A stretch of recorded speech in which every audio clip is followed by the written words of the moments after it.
V were without a doubt the top.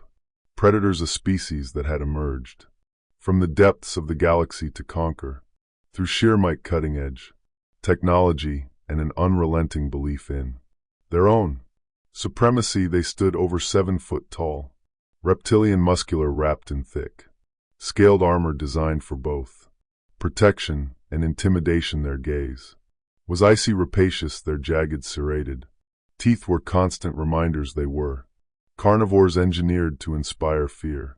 For countless civilizations, seeing a V-shaped vessel on the horizon signified one thing: the end, the foundation of V society was power. From birth they were taught they were the apex of life, destined to dominate. Warfare wasn't just a practice, it was a religion. Every VX warrior trained from childhood in the art of combat, wielding sophisticated weapons and engaging in brutal duels.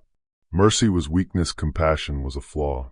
The strong were meant to rule the weak, to serve or be erased. Their warships were monstrous, enormous, heavily armed machines capable of reducing entire planets to ash. Their soldiers carried energy weapons that vaporized enemies in seconds, protected by nearly impenetrable armor, and their minds sharpened by advanced AI algorithms that planned, calculated, outmaneuvered. They were smarter, faster, stronger, and unstoppable. Force they conquered, they destroyed, they ruled. History remembers them as a species of unrelenting domination. Worlds were left barren and lifeless in their wake. Those who survived were enslaved.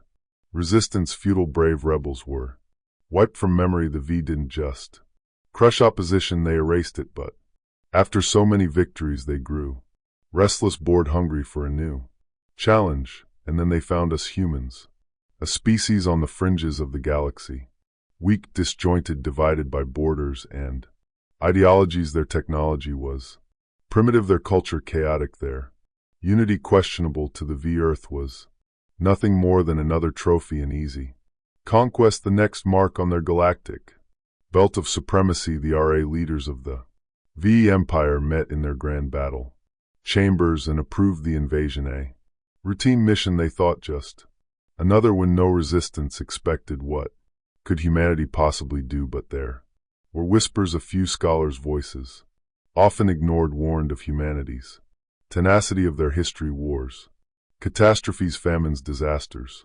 Somehow they always survived. Still the V leadership dismissed these as fear-mongering. They were predators. Predators don't fear prey, and so the invasion began with precision and confidence. Their fleet descended into Earth's orbit with haughty arrogance, believing themselves gods descending upon insects. Each ship could obliterate cities, and they did in mere moments.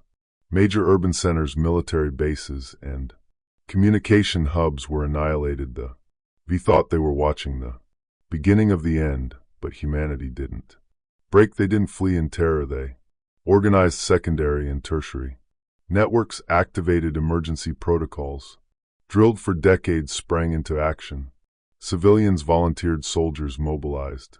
The fight had begun. Yes, the first battles were brutal. Entire squadrons were wiped out before they could fight back. The V's energy weapons were devastating, their armor unstoppable, their sensors unmatched. But then something changed. Humans adapted. They stopped engaging directly and embraced guerrilla tactics. Ambushes, sabotage, misinformation. Mountains, forests, cities became traps. The terrain turned against the invaders. Soldiers became ghosts, hit, run, vanish. The V used to dominating open battlefields, couldn't target what they couldn't see. Their sensors were fooled. Their overwhelming power meant little against an enemy that refused to fight. Conventionally, losses mounted, not enough to lose the war, but enough to raise doubt. For the first time the V leadership hesitated. In one ambush, a V battalion was lured into a city rigged with explosives. The survivors were picked off by snipers hidden in the rubble. This wasn't prey, this was resistance. Weeks passed. The V began to understand humanity was unlike anything they'd faced. They didn't surrender, they didn't run, they fought back with creativity, fury, and something the V could never comprehend: Hope every time the V crushed a defense. A new one rose, their leaders once smug. Grew desperate, orders turned frantic.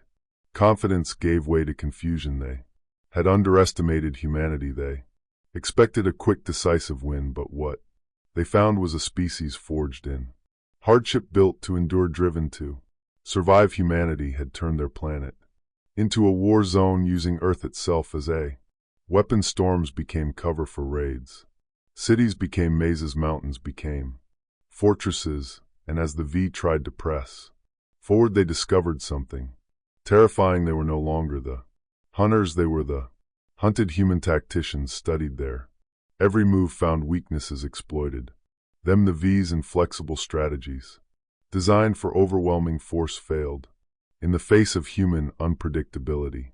Fake retreats, false intel, coordinated strikes. Humanity didn't just fight, they outthought the V. This was no longer an invasion, this was a war of attrition, and in this crucible of fire and blood, tales emerged of last stands, of unbreakable lines, of individuals sacrificing everything to protect what little remained. And somewhere deep within the hearts of the V commanders, a question began to form: what if we were wrong? What if humanity wasn't the weak prey we believed, but the fiercest enemy we've ever known? Diminishing morale, the inflexible framework of RX directive, which had consistently highlighted obedience and discipline, started to falter under the stress of ongoing, persistent human assaults. A battle marked a turning point in the conflict, one that would go down as the first significant setback for the VX on Earth. The fortress, well fortified,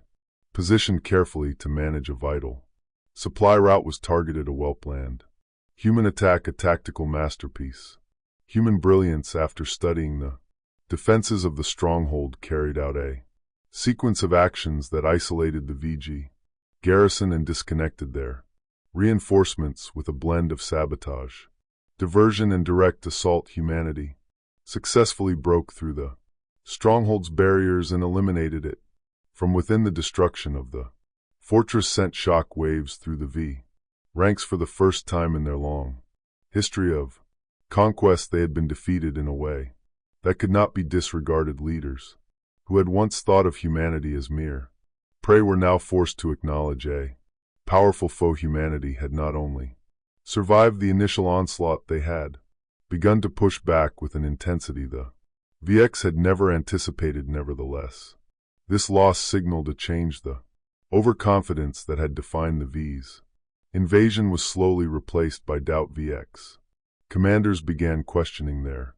strategies and the very effectiveness of their once overpowering force. They had underestimated humanity's adaptability, and now they were paying the price.